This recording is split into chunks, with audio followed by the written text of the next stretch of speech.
नमस्कार, आप सबका स्वागत है हमारे चैनल नेक्स्ट 9 न्यूज़ पर। मेरा नाम है दीपक गुप्ता। मैनपुरी उपचुनाव होगा, उसको लेकर चर्चाएं हैं, तो दूसरी तरफ रामपुर उपचुनाव को लेकर भी ज़्यादा चर्चाएं हैं। क्यों? क्योंकि रामपुर में 10 बार विधायक रह चुके आजम खान को इस्तीफा देने पर मजबूर किया गया, और ये भी देखिए कि वो अपने ही गढ़ में वोट तक नहीं डाल सकते, ये नौबत आ चुकी है। लेकिन अब बात हो रही है आगे की कि आगे आने वाले वक्त में क्या सपा पार्टी, आजम खान की चर्चा नहीं करेंगे, सपा पार्टी की बात करेंगे, क्योंकि अखिलेश यादव ने भी यहां पर रैलियां करी, अखिलेश यादव ने प्रचार किया, चाचा शिवपाल का समर्थन भी आजम खान को अच्छा खासा मिला हुआ है। तो क्या आकाश सक्सेना जो बीजेपी के प्रत्याशी इस सीट पर खड़े हुए हैं, पिछली बार बहुत क्लोज टक्कर थी क्योंकि जेल की सलाखों के पीछे थे आजम खान, जब इस बार का विधानसभा चुनाव हुआ ज़्यादा यहाँ पर कहें महीने नहीं बीते थे, इस्तीफा देना पड़ा। लेकिन अब चर्चा होगी कि आजम खान के जो प्रतिद्वंदी कह सकते हैं आकाश सक्सेना नजर आ रहे हैं आसिम रजा के खिलाफ, क्या उनकी जीत हो सकती है या नहीं। इसके बारे में ज़्यादा जानकारी के लिए हमारे साथ हमारी खास सहयोगी प्रांशी जी मौजूद है, जो लगातार उत्तर प्रदेश की राजनीति से जुड़ी हर छोटी बड़ी अपडेट आप सभी तक पहुंचा रही है। तो आकाश सक्सेना वर्सेस आसिम रजा इसी साल चुनाव हारे। आकाश सक्सेना भी आजम खान के हाथों यहां पर चुनाव का हार का सामना कर चुके हैं पहले भी। लेकिन क्या लग रहा है, क्या सपा पार्टी अपना एक और गढ़ बचा पाएगी? क्योंकि दोनों गढ़, आजम खान जो मुलायम के समय से लगातार सक्रिय थे, और मुलायम सिंह यादव गढ़ मैनपुरी को लेकर चर्चा हो गई। लेकिन इस रामपुर सीट को लेकर आपकी क्या राय है, कौन जीत सकता है?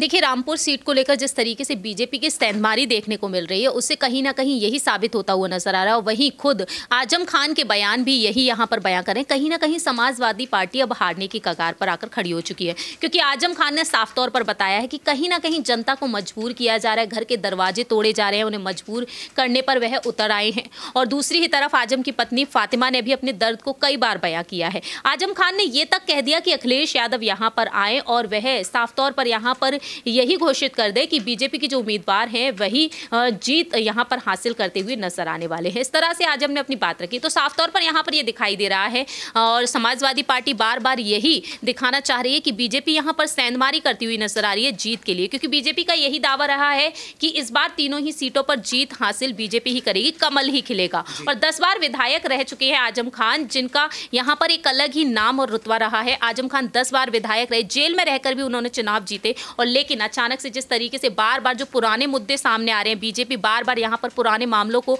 खोलती हुई नजर आ रही है। इसके चलते कहीं ना कहीं यही देखने को मिल रहा है कि बीजेपी यहां पर इसी तरीके से साजिश रच रही है, सेंधमारी करती हुई नजर आ रही है।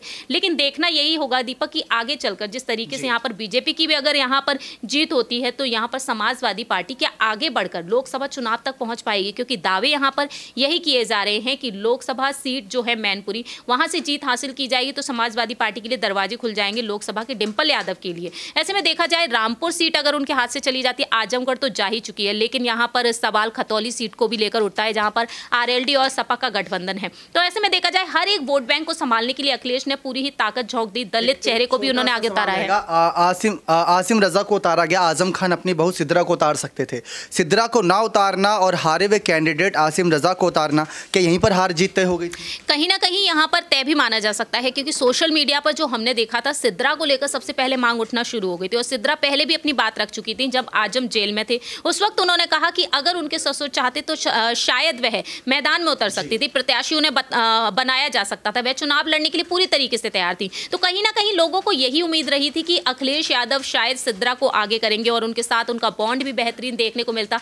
कहीं ना कहीं आजम के बदले यहाँ पर मुस्लिम वोट बैंक को वह पूरी तरीके से संभालती हुई नजर आती, रामपुर की जनता का दिल जीतती हुई नजर आती। लेकिन सवाल यहाँ पर आसिम रजा को लेकर भी उठा, क्योंकि आसिम रजा को लेकर भी दावे किए गए, मांग की गई। लेकिन ये वाकई में सभी के लिए चौंकाने वाला फैसला रहा, शायद इस वजह से क्योंकि आजम खान यहाँ पर अपनी बहू सिद्रा को आगे नहीं कर सकते थे किसी भी हालत में। लेकिन आजम ने यहाँ पर कुछ शर्तें भी रखी थी जब वह सीतापुर जेल में बंद रहे, कि या तो नेता प्रतिपक्ष के पद उन्हें दे दिया जाए, या फिर परिवार के किसी एक सदस्य को रामपुर में कोई बड़ी जिम्मेदारी दे दी है। लेकिन ऐसा हमने कुछ भी नहीं देखा है, क्योंकि नेता प्रतिपक्ष के पद पर अखिलेश यादव खुद है। तो ऐसे में जाहिर सी बात है, आजम के लिए वह फैसले तो ले रहे हैं, योगी सरकार पर निशाने तो साध रहे हैं, लेकिन कहीं ना कहीं आजम खान के पास जो बड़ी बड़ी जिम्मेदारियां थी, वो बड़ी बड़ी जिम्मेदारियां उनके हाथों से जाती हुई नजर आ रही है। विधानसभा से सदस्यता उनकी रद्द हो चुकी है, और ऐसे में अब देखा जाए तो आने वाले चुनाव में वह मतदान तक नहीं कर सकते, चुनाव भी नहीं लड़ सकते हैं। तो इस तरह से देखा जाए आजम की मुश्किलें दिन पर दिन बढ़ रही है, और कहीं ना कहीं आजम के हाथ से ये तमाम जिम्मेदारियां अगर जा रही हैं, तो रामपुर भी सपा के हाथों से जाने की कगार पर है।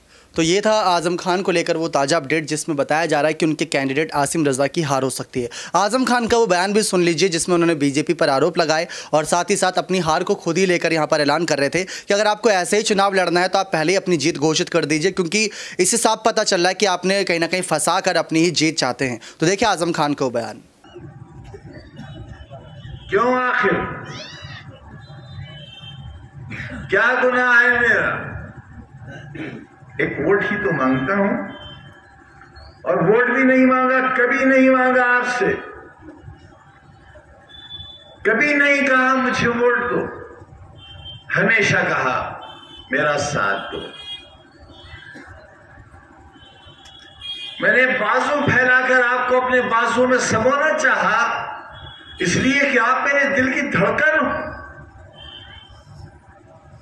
मेरा ख्वाब हो।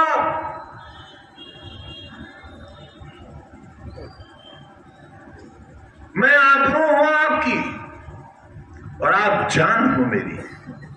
न मैं आबरू खोना चाहता हूं और न तुम जान खोना चाहोगे।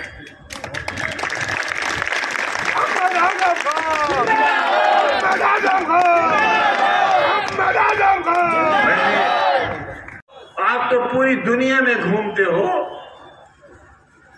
पूरे हिंदुस्तान में जाते हो, किसी होटल में मुझे खाना खाते देखा तुमने आज तक?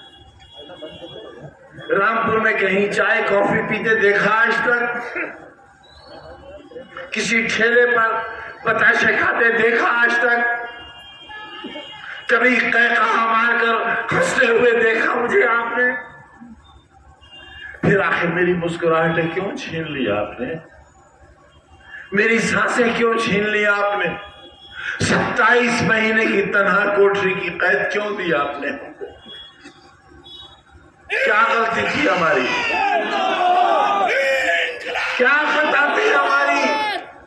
गुनाह बताओ हमारा। क्यों हुआ हमारा दुश्मन? सरकार क्यों दुश्मन हुई मेरी? मेरी जान की दुश्मन क्यों हुई? मुझे क्यों जेल में जहर दिया गया? बताओ मुझे क्यों जहर दिया गया?